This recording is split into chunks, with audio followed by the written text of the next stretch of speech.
friends, it's Valerie. Welcome back to another week's What's for Dinner. If you're new here, welcome. I'd love if you'd hit that subscribe button and join my YouTube family. I put out What's for Dinner videos every week, and I hope that you enjoy the next 3 inspirational meals that I have for you. So let's get started. This first recipe is Meatball Sub Casserole. Next, I'm taking 1 pound of meatballs, and I had some Angus beef as well as some chicken and beef ones. And I'm gonna thaw those out by using the microwave and the defrost function just until they're soft. You don't want them obviously heated. And then I'm taking a block of cream cheese. This is 8 ounces of cream cheese, and I'm gonna place that in a bowl. And you want that softened. Mine wasn't perfectly softened here, so I did have to end up putting it in the microwave for a bit later. And you're gonna add to that 1.5 to 2 teaspoons of Italian seasoning. And then just mix that in with the cream cheese, and obviously the softer the better here. I struggled a little bit, so that's why I ended up putting it in the microwave for just a few seconds. Next, you're going to be taking a 16-ounce loaf of French bread. I'm using this sourdough one here because it's one that I really like. You can just pick which one you like, but I do recommend the sourdough. And then you're just going to slice that into some 1-inch slices.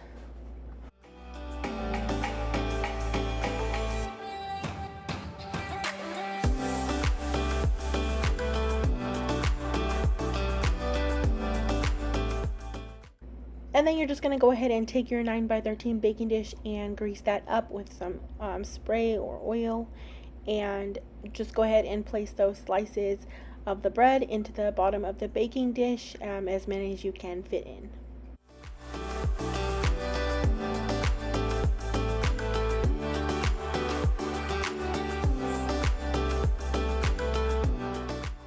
Now you're going to take your defrosted meatballs and just slice them up. If you have really small meatballs, you might be able to just leave them whole on top, but I do like more bite-sized pieces so you can kind of get a bite in like every bite of bread kind of thing. So I'm just chopping those up into some smaller pieces. Next, you're going to take that cream cheese and Italian seasoning mixture and just go ahead and place that on top of the bread slices, and then evenly just spread that out on top. And then once it's on top, you're going to go ahead and place all of your sliced up meatballs on top of that cream cheese mixture.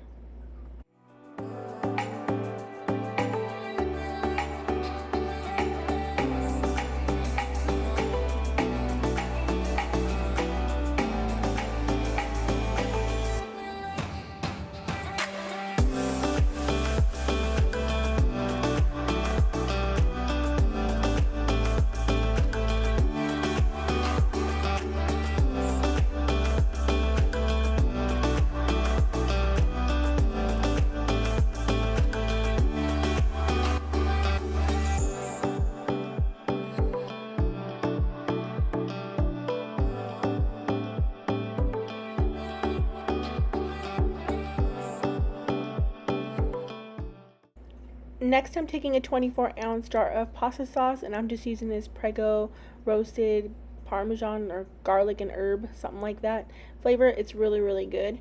And I'm gonna go ahead and just pour that over top of the meatballs, and then I'm gonna go ahead and just as best I can just evenly spread that out.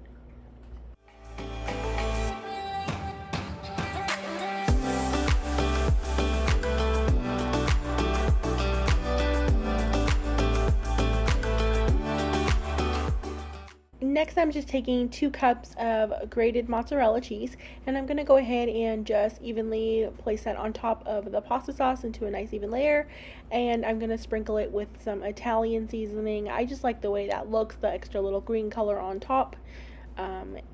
Plus, I don't mind the extra flavor of some Italian seasoning. Then just go ahead and bake that 375 degrees for about 25 to 30 minutes. And I believe the last minute I may have broiled, I'm not sure, but this is what it looks like, all nice and bubbly and cheesy. And wow, this was amazing. We loved it. If you like meatball sub or anything like that, this will not disappoint you. You must try this. So good. This next meal is a cheesy pesto chicken. I'm going to start off by spraying my 9x13 baking dish with some olive oil, and then I'm just placing down some chicken breast in there. This is actually 2 large breasts that I cut in half, so it's for thinner pieces here. And I'm just kind of flipping them in that oil so that both sides can have the oil on them to have the spices adhere to it. I'm not seasoning them with any specific amounts. I'm just seasoning them with some salt, pepper, red pepper flakes, some garlic powder, onion powder, oregano, and some parsley.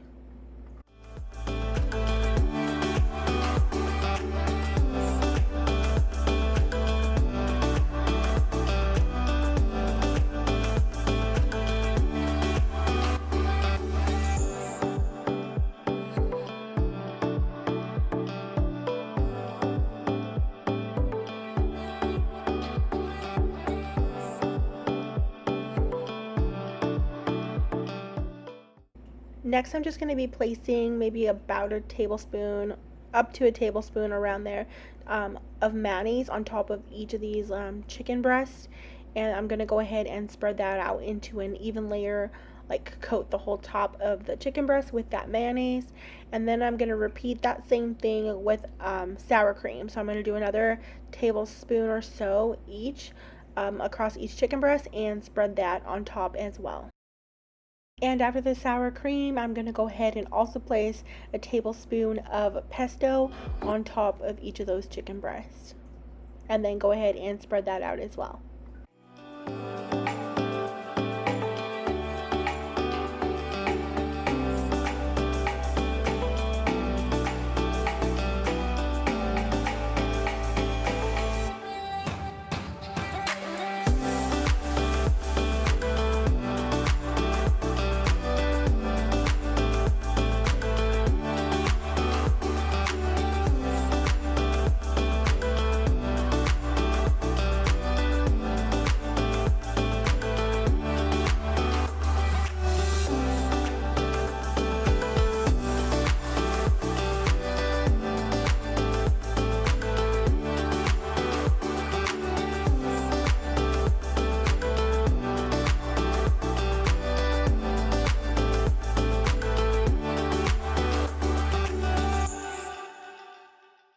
Next, I'm just sprinkling on some Parmesan cheese.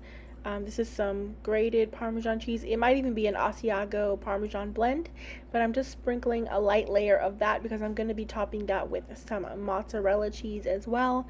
No exact measurements. I just grated some and I'm just going to put it on until my heart tells me I am done needing any more cheese. And I'm also going to give that a nice light coat of the Italian seasoning on top for look and for taste for myself. And then I'm going to bake that at 350 degrees for about 20 minutes and then 2 minutes on broil.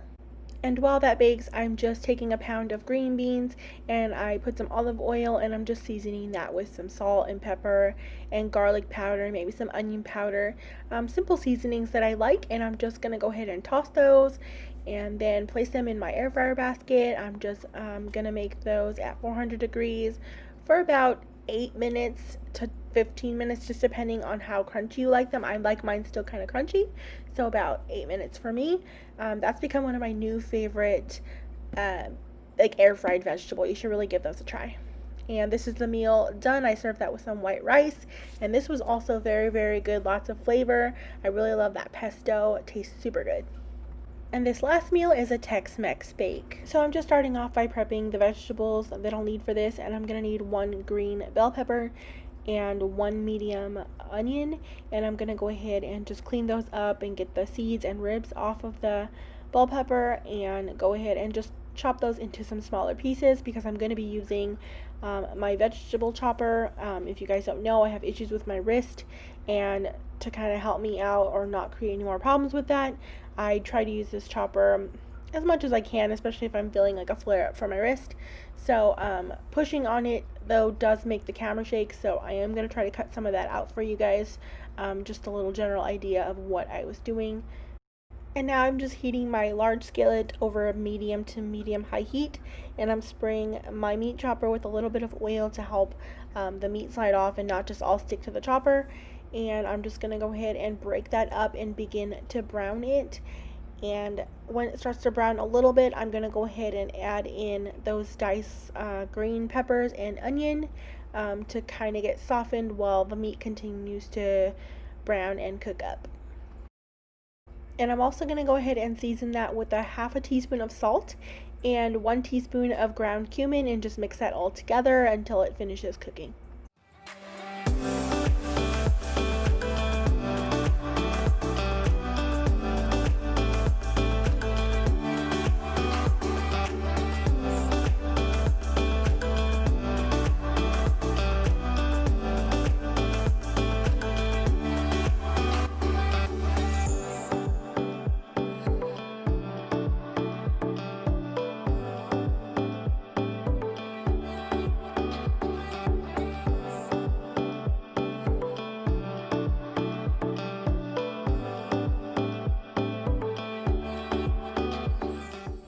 And once the beef is done and the vegetables have softened, I'm going to go ahead and add in 1 can of corn and 1 cup of this salsa. I did end up adding more later, maybe another 1/4 cup, because it was not enough salsa for my liking. So I'm also going to go ahead and just mix that all together. And I had also made some black beans in my Instant Pot because I didn't have any canned black beans, and black beans sounded really good in this. So I don't have any real measurement for the amount of black beans I'm adding in. Maybe a cup to a cup and a half. It's just preference. If you have a can, just go ahead and add in 1 can of drained and rinsed black beans. And there you'll see me adding in that extra bit of salsa. And I really feel like that really helped it out a lot to add that extra flavor. Next, I'm just taking this 8.5 ounce box of Jiffy cornbread mix, and I'm just going to go ahead and make that to the package directions, which was just like an egg and some milk.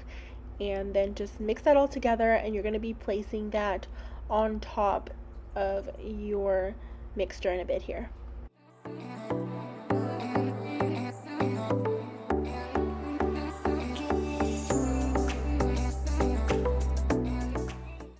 So I'm just taking my 9x13 baking dish, and I'm going to go ahead and start to place all that meat mixture inside. It's easiest just to dump it right on in if you can, and then just go ahead and spread that out into a nice even layer. And then I went ahead and grated up some extra sharp cheddar cheese. You could probably use any type of cheese that you like here, or no cheese at all if you want to leave that out. I bet pepper jack would also be really good in this, but I love cheddar, so I'm gonna go ahead and just place a layer of that on top. Whatever amount of cheese you'd like. I didn't really measure it out either. I just used enough to cover the top of the meat mixture. And then you're gonna go ahead and take your cornbread mixture and pour that on top. I tried to pour it out kind of like evenly across, not all just in one space, because it's kind of hard to spread out. Once it's just like, if it's all in one area, it's gonna be hard to like spread out without moving your meat mixture or your cheese. So yeah, I just kind of placed that down in some dollops all around, and then I tried to spread it out with my spatula. It didn't work the best for me, so I tried a metal spoon, and that still didn't work the best for me, but it did work out in the end. And when it baked, you really couldn't even tell that there were some gaps. Like, it all just kind of melted together. And I went ahead and baked that at 400 degrees for about 20 minutes. You'll just want to like check it towards that 20-minute mark, depending how hot your oven runs, because you just want to make sure that your cornbread is nice and golden brown, but obviously you don't want it to burn. So just go ahead and check that around that 20-minute mark. And y'all, I have been picking recipes that we have been loving. My boyfriend's been a pretty happy guy here. Like, he loved this. We put some sour cream on top, and it was like that taco-y type of taste, but that cornbread really added something that we really loved. So I would definitely recommend that. And thanks so much for watching. Don't forget to hit that subscribe button so you don't miss out on any future What's for Dinner videos. And I hope you all have an amazing week.